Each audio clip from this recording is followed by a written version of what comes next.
نے overseas Pakistanis کے مسائل حل کرنے کے لیے خصوصی عدالتوں کے قیام کا اعلان کر دیا۔ اوورسیز پاکستانیز کے جذبے اور قربانیوں کو سلام۔ 1 کروڑ سے زائد پاکستانی دنیا کے مختلف ممالک میں مقیم ہیں۔ کنونشن سے خطاب کرتے ہوئے شہباز شریف کا کہنا تھا، بیرون ملک مقیم پاکستانیوں نے محنت، لگن اور قربانیوں سے اپنا مقام بنایا۔ اوورسیز پاکستانیز کا دل پاکستان کے ساتھ دھڑکتا ہے۔ بیرون ملک مقیم پاکستانی اپنی محنت سے رزق حلال کما رہے ہیں۔ بیرون ملک مقیم پاکستانی ملک کا فخر ہیں۔ جنرل عاصم منیر کے ہوتے ہوئے کوئی پاکستان کو میلی آنکھ سے نہیں دیکھ سکتا۔ آرمی چیف کی زبان پر وہی ہوتا ہے جو ان کے دل میں ہوتا ہے۔ سب جانتے ہیں دہشت گردوں کو کون فنڈنگ کر رہا ہے۔ سپہ سالار عاصم منیر ایک سچے پاکستانی اور زبردست پروفیشنل ہیں۔ پاکستان کا دفاع مضبوط ہے۔ ہماری افواج اپنی جان کا نذرانہ دے کر قوم کے مستقبل کو محفوظ بنا رہی ہیں۔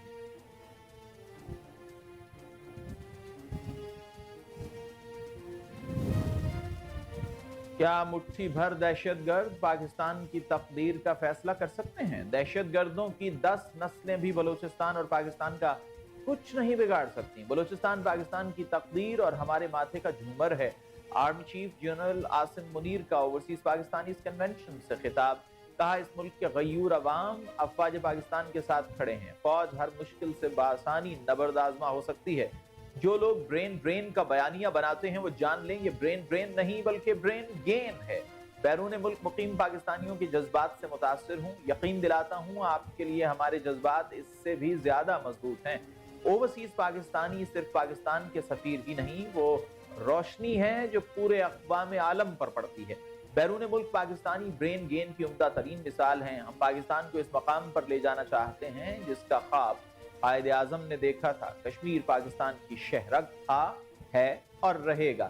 پاکستانیوں کا دل ہمیشہ غزہ کے مسلمانوں کے ساتھ دھڑکتا ہے۔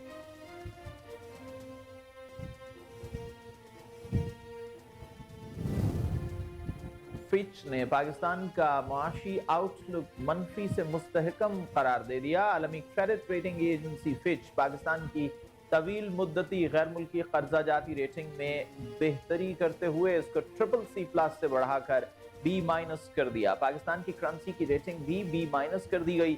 فچ کی جانب سے جاری اعلامیے کے مطابق پاکستان کی کریڈٹ ریٹنگ بہتر ہو چکی ہے اور ملک کا IMF پروگرام پر عمل درآمد بھی بہتر ہوا، جبکہ پاکستان کی فائنینسنگ تک رسائی میں بھی آسانی ہوئی۔ رپورٹ میں توقع ظاہر کی گئی ہے کہ جون تک پاکستان کا مجموعی بجٹ خسارہ کم ہو کر 6% ہو جائے گا۔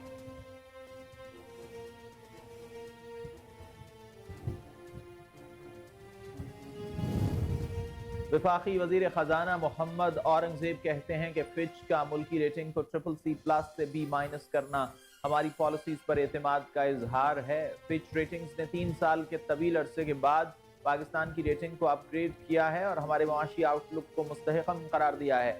فچ ریٹنگز کے اقدامات سے حکومت کے معاشی ایجنڈے کو مزید تقویت ملے گی۔ اس سے ملک کی معیشت میں استحکام آئے گا۔ وفاقی وزیر خزانہ کہتے ہیں کہ اس پیش رفت کے بعد ملک میں مزید سرمایہ کاری آئے گی، تجارت اور روزگار کے مواقع بڑھیں گے، صنعتی ترقی اور اضافی مالی وسائل دستیاب ہوں گے۔ ترقی کا یہ سفر رکے گا نہیں، آگے چل کر عالمی ریٹنگ ایجنسی، سرمایہ کاروں اور مالیاتی اداروں کا پاکستان پر اعتماد اور بھروسہ مزید بڑھے گا۔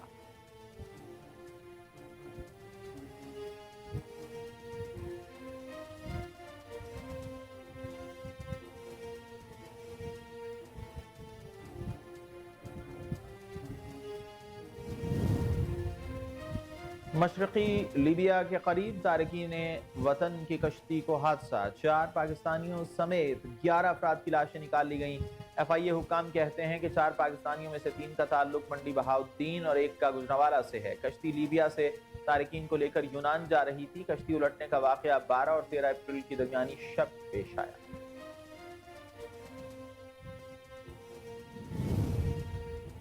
اسپیکر قومی اسمبلی سردار ایاز صادق نے دعویٰ کیا ہے کہ امریکی وفد نے بانی PTI سے متعلق کوئی بات نہیں کی اور کہا کہ ہمارا پاکستان کی اندرونی سیاست سے کوئی تعلق نہیں ہے۔ اراکین اسمبلی کو پارلیمان سے اٹھانے کے کوئی شواہد نہیں ملے۔ ترک اسپیکر نے غزہ معاملے پر کانفرنس کا انعقاد کیا۔ ترک اسمبلی کے اسپیکر نے مدعو کیا، کانفرنس میں شرکت کے لیے جاؤں گا۔ غزہ کے معاملے پر ہمیشہ واضح موقف رہا۔ کانفرنس میں غزہ کے مظلوم عوام کے لیے آواز اٹھاؤں گا۔ پیپلز پارٹی کی قرارداد پر اپنا تحریری نوٹ لکھ دیا۔ आजम खान सवाती ने कहा है कि मसाइल का वाहिद हल मुज़ाकरात हैं। हमने बानी पीटीआई को मुज़ाकरात के लिए राजी किया है, हमें मुल्क की फिक्र है। दूसरी जानिब इंसदादी दहशतगर्दी अदालत ने 9 मई को जिन्ना हाउस पर हमला करने और जलाओ घिराव के 5 मुकदमात में आजम खान सवाती की अबूरी जमानत में 13 मई तक तौसी कर दी।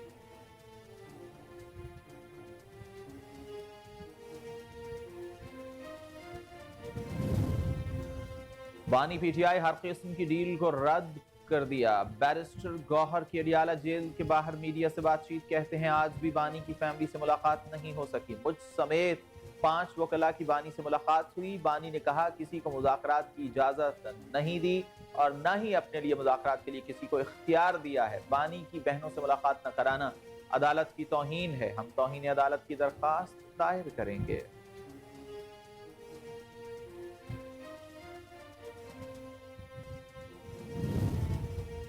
वज़ीर आला पंजाब ने कहा है कि इंफॉर्मेशन टेक्नोलॉजी के शोबे में पाक अमरीका ताउन के नए बाब का आगाज हो चुका है। दोनों ममालिक के ताल्लुकात को बड़ी कदर की निगाह से देखते हैं। मरियम नवाज शरीफ से अमरीकी कांग्रेस के वफ़द की मुलाकात, बाहमी दिलचस्पी के उमूर, पाक अमरीका ताल्लुकात, सरमायाकारी और तिजारती ताउन पर तफसीली तबादला ख्याल, पाक अमरीका ताल्लुकात के इस्तेहकाम और फ़रोग़ के लिए मौसर इक़दामात पर इत्तिफ़ाक़ और पंजाब में सरमायाकारी माशी तरक्की के लिए वसीउल बुनियाद और दो तरफा ताउन के फ़रोग़ का आज़म किया गया। इस दौरान पाक अमरीका ताल्लुकात, तिजारत, सरमायाकारी और जमहूरी इदारों के दरमियान रवाबित के फ़रोग़ पर भी तफसीली तबादला ख्याल हुआ। वज़ीर आला मरियम नवाज ने अमरीकी वफ़द को पंजाब में सरमायाकारी की दावत दी। मरियम नवाज ने अमरीकी वफ़द को पार्लिमानी सतह पर वफूद के तबादले को मज़ीद बढ़ाने की तजवीज़ दी।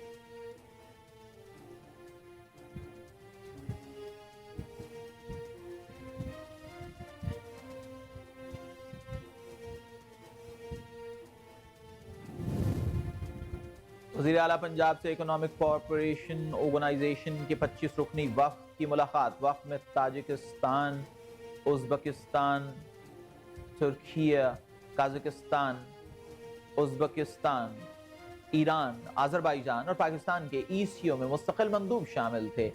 वफ़द की सरबराही सेक्रेटरी जनरल असद मजीद खान ने की। मरियम नवाज ने वफ़द के लाहौर आमद पर पुरतपाक खैर मकदम किया। इस मौके पर सीनियर सूबाई वज़ीर मरियम औरंगज़ेब ने वफ़द को तफसीली ब्रीफिंग दी। मरियम नवाज ने लाहौर को इकोनॉमिक कोऑपरेशन ऑर्गेनाइजेशन कैपिटल करार देने में मुआवनत पर तुर्कमेनिस्तान का शुक्रिया अदा किया। वज़ीर आला पंजाब ने कहा कि टूरिज्म सेक्टर को नई सनत के तौर पर फ़रोग़ देने के लिए पुरअज़्म है। पंजाब हुकूमत न सिर्फ लाहौर बल्कि पूरे सूबे में सयाहती मकामात को अपग्रेड कर रही है। मुल्की और गैर मुल्की सयाहों को हर मुमकिन सहूलत फराहम की जा रही है। पंजाब कारोबार, टेक्नोलॉजी और सर्विसेज का उभरता हुआ मरकज़ बनता जा रहा है। वफ़द ने लाहौर की खूबसूरती, सकाफती बहाली, सयाहत के फ़रोग़ के लिए वज़ीर आला मरियम नवाज शरीफ और उनकी टीम की काविशों को सराहा।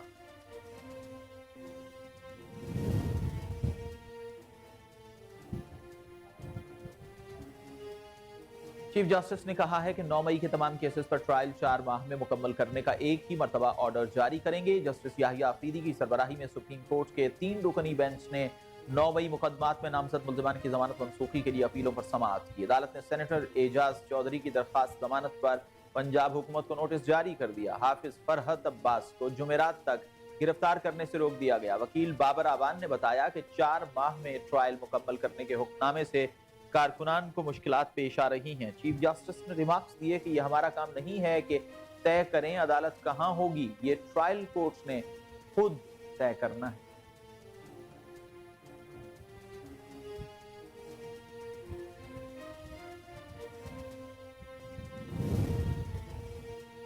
चीफ जस्टिस ऑफ पाकिस्तान ने जुडिशल कमीशन का इजलास तलब कर लिया। इजलास 18 अप्रैल को सुप्रीम कोर्ट में होगा। इजलास में सुप्रीम कोर्ट आईनी बेंच के लिए मजीद 2 जजेस की नामजदगियों पर गौर किया जाएगा।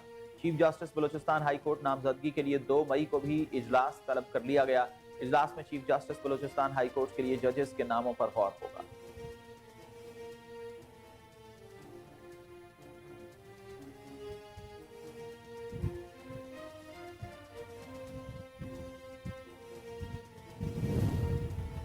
पाकिस्तान स्टॉक मार्केट में तेजी का रुझान। BSE 100 इंडेक्स बढ़कर 1,16,683 पॉइंट्स की सतह पर आ गया। PSX में तेजी का रुझान जारी। इंडेक्स मजमूई तौर पर 840 पॉइंट्स की तेजी के साथ 1,17,230 पॉइंट्स की सतह को छू गया।